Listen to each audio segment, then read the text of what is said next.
உன்னோட டாக்குமெண்ட்லாம் original verify பண்ணிட்டு போகலான்னு சொல்லும் போது என்ன பண்ணுறாங்கன்னு கேட்டிங்கன்னா அந்த பெர்த் சர்டிஃபிகேட் காமிக்காங்க. அதில் வந்து பார்த்தீங்கன்னா அந்த பெண்மணி இஸ்லாமிய பெண்மணி கிடையாது, வேறு மதத்தை சார்ந்தவங்க. அந்த குழந்தையும் வேறு மதத்தை சார்ந்ததா பிறப்பு சான்றிதழ் இருந்துச்சு. இல்லை இன்னொரு விஷயம் என்னன்னு கேட்டிங்கன்னா ரொம்ப தீவிர விசாரிக்கும் போது அந்த பெண்மணி வந்து கூச்சலிட ஆரம்பிச்சிட்டாங்க.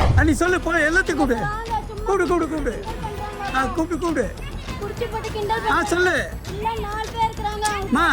இல்ல இருக்க டாக்குமெண்ட் பேச சொல்லுமா, இல்ல டாக்குமெண்ட் பேச சொல்லு.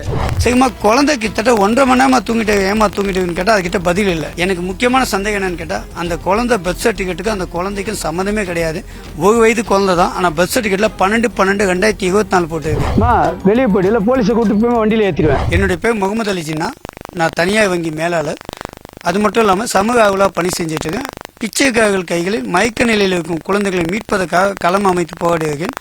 அதில் ஒரு கட்டமாக பார்த்தீங்கன்னா இன்றைக்கி 1:30 மணி அளவில் தகவல் வருது. மீசாகிப்பேட்டை மார்க்கெட் கிட்ட ஒரு பெண்மணி வந்து பிச்சைக்கார எடுக்காங்க, குழந்தை தூங்கிய நிலையில் இருக்குண்டு. இங்கே வந்து பார்க்கும்போது ஒரு மசூதி வளாகத்தில் நின்று அவங்க பிச்சை எடுத்துட்டு இருக்காங்க.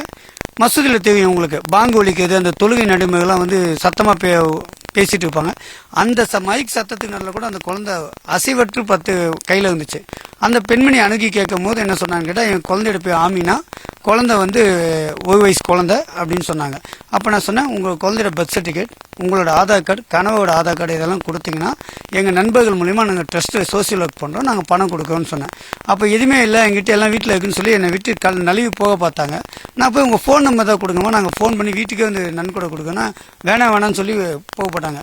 எனக்கு அந்த குழந்தையோட அசைவு இல்லாமல் அது சந்தேகம் ஏற்பட்டுச்சு. அப்புறம் என்ன பண்ணேன், நில்லுமா நான் போலீஸை கூப்பிடுறேன், உன்னோட டாக்குமெண்ட்லாம் ஒரிஜினல் வெரிஃபை பண்ணிட்டு போகலான்னு சொல்லும் போது என்ன பண்ணுறாங்கன்னு கேட்டிங்கன்னா அந்த பெர்த் சர்டிஃபிகேட் காமிக்காங்க. அதில் வந்து பார்த்தீங்கன்னா அந்த பெண்மணி இஸ்லாமிய பெண்மணி கிடையாது, வேறு மதத்தை சார்ந்தவங்க.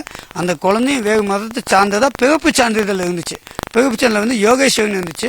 அப்போ நான் கேட்டேன் என்னம்மா இப்போ குழந்தையோட வேறு மதத்து பேருக்குன்னு கேட்டோமா, வெள்ளிக்கிழமைனா இந்த மாதிரி புர்கா போட்டு வந்தால் பிச்சை போடுவாங்க, அதுக்காக வந்திருக்குன்னு சொல்லிச்சு.